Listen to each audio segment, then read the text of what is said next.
এক থালা গরম ধোয়া ওঠা ভাতের সাথে যদি থাকে এমন সুস্বাদু লোভনীয় কচুরমুখির ভর্তা, এরকম জিভে জল আনা কচুরমুখির ভর্তা থাকলে আর কোনো তরকারি দরকার হয় না। বিশ্বাস করুন, আমার আজকের এই রেসিপিটি দেখে যদি আপনি কচুরমুখী দিয়ে এভাবে ভর্তা বানান, আপনার প্লেটে যত ভাত থাকবে এক নিমিষে আপনি শেষ করে ফেলতে পারবেন। এতটাই লোভনীয় এর স্বাদ, না খেলে মিস করে ফেলবেন। হ্যালো এভরিওয়ান, আসসালামু আলাইকুম। সুমিস কিচেনে সবাইকে স্বাগত। সুমিস কিচেনে আজকের আয়োজনে আছে কচুরমুখির ভর্তা। কচুরমুখির ভর্তা বানানোর জন্য এখানে আমি নিয়ে নিয়েছি পরিমাণ মতো কচুরমুখী। কচুরমুখির ভর্তা করার জন্য আমি কচুরমুখিগুলোকে ভালো করে ধুয়ে নিয়েছি। এই পর্যায়ে চুলায় একটা পাতিল বসিয়ে দিয়েছি। দিয়ে এখানে আমি দিয়ে দিয়েছি পরিমাণ মতো পানি। পানিটা দিয়ে আমি সামান্য পরিমাণ লবণ দিয়ে সিদ্ধ করে নেব। কচুরমুখী তো আমরা অনেকভাবেই খেয়ে থাকি, তরকারি দিয়ে, মাছ দিয়ে রান্না করি, অনেক সময় অনেকে দেখি মাংস দিয়েও রান্না করি।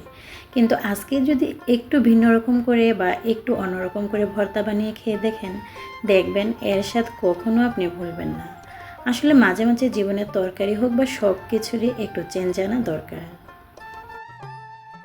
দেখতেই পাচ্ছেন কচুরমুখিগুলো কিন্তু একদম নরম এবং তুলতুলে সিদ্ধ হয়ে গিয়েছে। তো এ পর্যায়ে কচুরমুখির যে খোসাগুলো আছে এগুলো আমি ছাড়িয়ে নিচ্ছি। কচুরমুখির ভর্তাটা আপনার অনেক সময় দেখা যায় যে পাটায় বেটেও ভর্তাটা বানানো যায়, বা আমি আজকের ভর্তাটি হাতে মেখে বানাবো। হাতে মেখে একদম, যেহেতু কচুরমুখিগুলো একদম নরম হয়ে গিয়েছে, খুব সহজে আমি এর ভর্তাটা বানিয়ে নিতে পারবো মাত্র 1 থেকে 2 মিনিটের মধ্যেই। কি আছেন কচুরমুখী পছন্দ করেন না বা কচুরমুখী রান্না করে খেতে চান না, কিন্তু আজ আমি আপনাদেরকে এমন একটি লোভনীয় রেসিপি শেয়ার করব যেটা দেখে ছোট থেকে বড় সবাই আঙ্গুল চেটে পুটে খেয়ে ফেলবেন। সপ্তাহে অন্তত একটা দিন তো সবাই আপনার কাছে এই রেসিপিটি বানাতে বায়না ধরবে। তো এখানে সবগুলো কচুরমুখী আমি খোসা ছাড়িয়ে নিয়েছি। আর চলুন আবার দেখে নেওয়া যাক রেসিপিটি তৈরি করার জন্য আমার কী কী ইনগ্রেডিয়েন্টস লাগবে। আস্ত বড় একটা পেঁয়াজ আমি কেটে নিয়েছি কুচি করে, আর এর সাথে মিশিয়ে দেব আমি শুকনো মরিচ। শুকনো মরিচটা আমি একটু ভেজে নিয়েছি।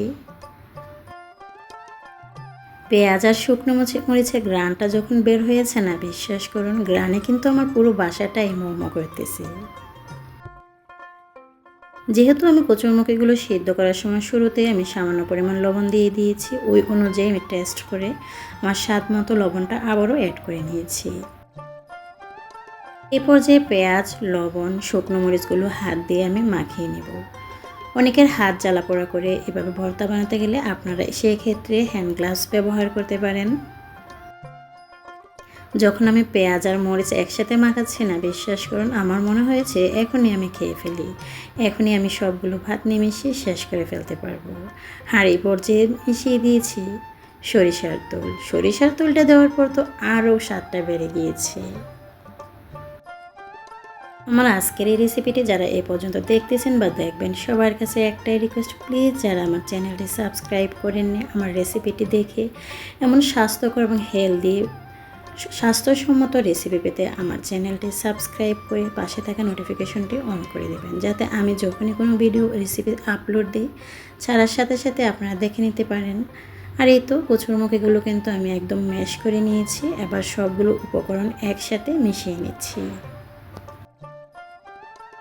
যেহেতু কচুরমুখিগুলো নরম ছিল, একদম সফট ছিল, আমি আগে থেকে সিদ্ধ করে নিয়েছি, সেক্ষেত্রে ভর্তাটা বানাতে কিন্তু আমার তেমন একটা সময় লাগে নাই। মাত্র 2 থেকে 3 মিনিটের মধ্যে আমি ভর্তাটা বানিয়ে নিয়েছি। আর দেখতেই পাচ্ছেন অলরেডি কিন্তু আমার ভর্তাটা হয়ে গিয়েছে। দেখতে যত লোভনীয় হয়েছে, খেতেও কিন্তু এর চেয়ে বেশি লোভনীয় হয়েছে। আশা করছি আমার আজকের এই রেসিপিটি দেখে, কচুরমুখির ভর্তা রেসিপিটি দেখে আপনারা বাসায় একবার হলো ট্রাই করবেন। এরপর যে উপর দিয়ে আমি সামান্য পরিমাণ সরিষার তেল অ্যাড করে দিয়েছি।